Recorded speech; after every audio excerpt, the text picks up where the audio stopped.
자, 여러분 안녕하십니까. 네, 유도리 시도리입니다. 네, 오늘 시험과 관련된 부분에 진도를 나갈 거예요. 대신에 여러분들 아셔야 될 게 뭐냐면은 지금 온라인 시간 이제 한차 시당 몇 분 안 되잖아요. 그러다 보니까 구체적인 설명하는 것보다 일단 제가 이 간단하게 설명하고 넘어갈 거예요. 찝고 여러분들이 이제 공부를 하시고 그 부분만 공부를 하시면 될 것 같습니다. 그리고 여러분들이 다음 주에 이제 개학을 하잖아요. 그때 여러분들이 그때 논술 수행평가를 보시고요. 그때 남은 시간에 제가 찝어드렸던 부분에 대해서 구체적인 설명을 할 거고, 그리고 또 그 다음 주가 있어요. 그 다음 주 때 또 같이 이제 부연 설명하도록 하겠습니다. 일단 약간 기본적으로 이런 게 있다라는 식으로 이제 찝고 넘어갈게요. 그러니까 잘 따라오세요. 자, 분명히 말씀드렸습니다. 지금 1, 2차시 할 거는 오늘 2교시까지 1, 2교시 할 거는 뭐라 그랬어요? 찝어주는 범위를 일단 너무 광범위하니까 찝어주는 범위를 여러분들이 잘 보시고 잘 체크해놨다가 공부를 하시고 이해가 안 가는 부분은 계약하고 나서, 그리고 또는 다음 시간에 제가 설명 드릴 거니까 지금 약간 이런 게 있구나라는 식으로 체크해 두시고 넘어가는 게 가장 중요합니다. 첫 번째 131쪽 합리적인 의사결정 과정인데요. 이 5가지를 알아주시는 게 좋아요. 설명도 나와 있지만은 설명은 이제 이해하셔야 되고 제가 수업 시간에 또 따로 설명하도록 하겠습니다. 첫 번째 문제인식, 두 번째 정보탐색, 세 번째 대안선택, 네 번째 대안평가 및 결정, 다섯 번째 실행. 이 5가지 단계를 꼭 알아주시는 게 가장 중요합니다. 문제인식, 진로 결정하는 이유와 필요성, 그때 옛날에 엄청 많이 했죠. 그리고 정보탐색은 자신의 특성과 직업에 대한 정보를 바탕으로 대안을 찾아보는 단계. 세 번째 대안선택은 자신의 적성과 흥미를 고려한 두세 개의 대안을 선택. 그리고 이제 대안평가 및 결정에서는 탐색한 대안들을 평가해보고 자신이 중요하다고 생각하는 기준에 따라 우선순위를 매기고, 그리고 나서 이제 실행 단계에서 진로 목표를 달성하는데 이제 구체적인 계획을 수립한다. 이 부분에 대해서는 제가 구체적으로 설명드리도록 하겠습니다. 그러니까 일단 체크만 해주세요. 5가지 단계가 중요하다는 거. 자, 그리고 137쪽 펴보세요. 137쪽에 보면은 맨 아래 그림 IV-4 보이죠? 장난입니다. 취업 계획의 수립 절차에 5가지 단계가 있어요. 이것도 5가지 단계를 꼭 알아주시는 게 중요합니다. 5가지 단계예요. 자, 기업 선택, 기업 정보 수집, 채용 전형 준비, 실전 연습, 취업. 이 5가지 꼭 알아주시는 게 중요합니다. 대부분이 기업 선택을 하고요. 기업 정보 수집을 해야 되는데 대부분이 채용 전형 준비로 넘어가 버려요. 엄청나게 잘못됐죠. 그래서 순서를 알아두시라고 하는 겁니다. 자, 그리고 보면 쭉쭉 넘기셔서요. 140쪽에 보면요. 인재상의 변화가 있어요. 아래 표를 보면요. 그래서 이제 오늘날의 좋은 인재와 과거의 좋은 인재가 있는데, 과거의 좋은 인재는요, 지시에 따라 업무를 수행하는 인재, 딱 이 부분 딱 밑줄을 그어두시고, 오늘날의 좋은 인재는 정보 지식형 인재, 개방적 범세계적 인재, 실행력을 갖춘 전문가, 자기주도적 업무 수행, 이 4개를 밑줄을 그어놓으세요. 다음 시간에 분명히 설명할 거예요. 딱 여러분들도 딱 봐보세요. 오늘날의 좋은 인재는 좀 이렇게 정보를 많이 알고 있고, 이제 개방적인 삶, 그리고 실행력을 갖추고, 이제 혼자서 이렇게 날마다 생각만 하고 있는 게 아니고 실행력을 갖추고 있고, 자기주도적, 자기네들이 이제 계획하고 이제 추진하고 실행하고 평가해 보면서 피드백 얻고 혼자서 자기주도적으로 업무를 수행할 수 있는 인재를 원하고, 옛날에 좋은 인재는 이제 지시에 따라 업무를 수행하는 인재인데 위에 4가지가 다 포함이 돼 있어요. 모든 일 척척해 나가고 기능을 갖추고 있고 성실하고 책임감이 강한, 그러다 보니까 지시에 따라서 업무를 수행하는 인재가 되는 겁니다. 그러니까 누가 이제 시킬 때까지 기다렸다가 그냥 지시가 있으면 그대로 그냥 딱 하는 거예요. 그게 과거의 좋은 인재였다는 거죠. 근데 오늘날의 좋은 인재는 많이 바뀌었다. 이 부분을 꼭 기억해 주시면 좋을 것 같습니다. 그리고 143쪽 표 보세요. NCS 기반 자기소개서라고 나와 있습니다. 여러분들 제가 자기소개서를 써보라고 그때 제가 말씀드렸잖아요. 자기소개서를 쓸 때 지원하고자 하는 분야와 관련돼서 자기소개를 하라고 그랬잖아요. 그 이유가 뭐예요? 자기소개서를 써보라면은, 자기소개서를 하라고 하면은 너무 광범위해. 태어났을 때부터 죽을 때까지 정말 다양한 거. 요리를 하지 않고 체육대회를 해보았을 때, 그리고 어디 체험학습 갔을 때, 수련회 갔을 때, 누구랑 싸웠을 때, 이런 게 모두가 자기소개서에 들어가요. 그러다 보니까 제가 그때 수행평가와 관련됐다고 해가지고 이제 지원 분야와 관련돼가지고 자기소개서를 써보라 그랬잖아요. 기억하시죠? 그래서 이제 제가 원하는 거는 지원하고자 하는 분야와 관련된 자기소개를 써보라는 거였고요. NCS 기반 자기소개서에서 보면은 역량 기반 자기소개서에서는 문제 해결 능력, 전문성, 조직 적응력, 창의력과 관련돼서 자기소개서를 쓰는 거예요. 다른 거 다 쓰지 마시고. 자, 문제 해결 능력이라고 하면 난관을 극복하기 위해서 이제 노력했던 경험을 씀으로써 문제 해결 능력을 파악할 수 있고요. 이제 본인의 전문 지식과 능력을 습득하기 위해서 노력한 경험을 쓰면서 여러분들의 전문성을 판단할 수가 있습니다. 그리고 조직이나 팀의 목표 달성을 위해서 노력했던 경험을 쓰면서 조직 적응력을 평가할 수 있고요. 기존 방식이나 현상에 대해 문제의식을 갖고 문제를 개선한 경험을 쓰면서 여러분들의 창의력을 평가할 수 있습니다. 그래서 이제 원하는 원하는 것들이 다 달라요. 기업마다 다르고 부서마다 다 달라요. 여러분들이 어떤 사람인지 궁금해하지만은 그 모든 걸 궁금해하지 않아요. 그냥 딱 이제 역량 기반 자기소개서 보면은 문제 해결 능력, 전문성, 조직 적응력, 창의력 이 부분만 궁금해합니다. 좀 슬프죠. 근데 여러분들이 이 부분을 꼭 아셔야 되고 나중에 여기에 맞춰서 자기소개서를 써야 됩니다. 그 이유는 여러분들도 이제 입사를 해보면 알 겁니다. 중구난방하게 자기소개서를 쓰면은 내용이 안 들어요. 어떤 사람이 잘 모르니까. 근데 이 네 가지 문제 해결 능력, 전문성, 조직 적응력, 창의력을 이 부분을 키워드로 해가지고 쓰면은 여러분들의 역량, 여러분들의 능력이 어느 정도 있는지 이제 평가할 수 있는 자기소개서가 되는 거죠.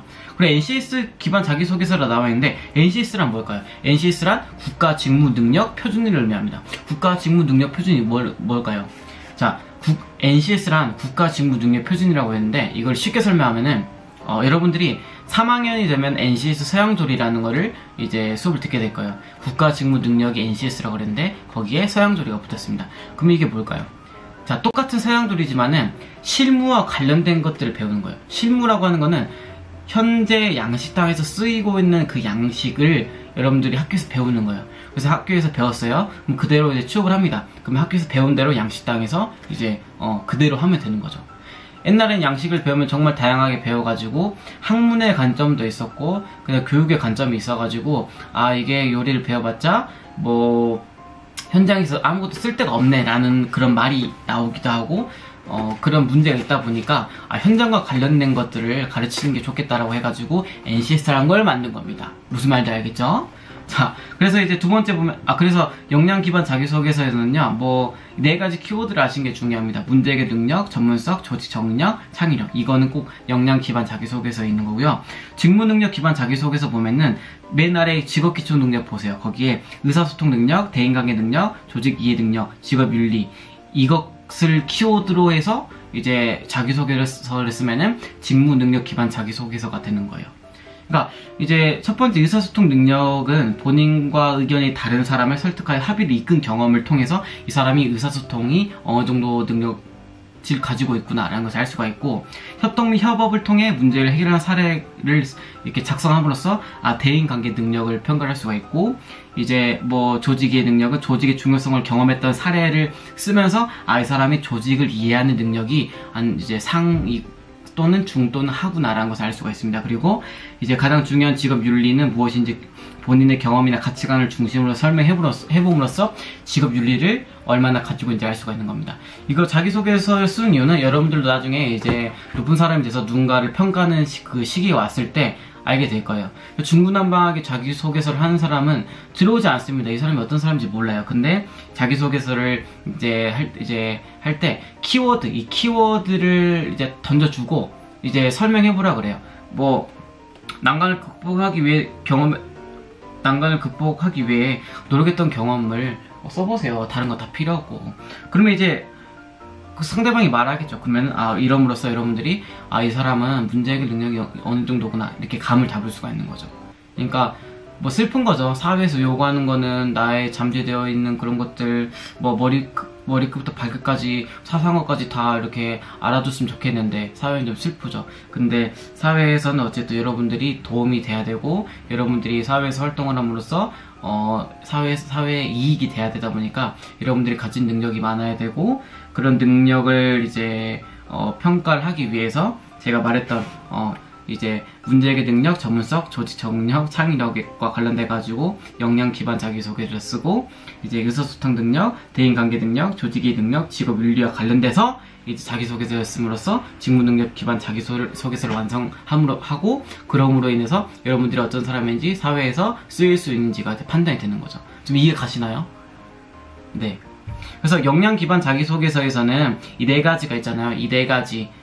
그리고 직무 능력 기반 자기소개서에서 보면 이 네 가지가 또 있잖아요. 다 다르잖아요.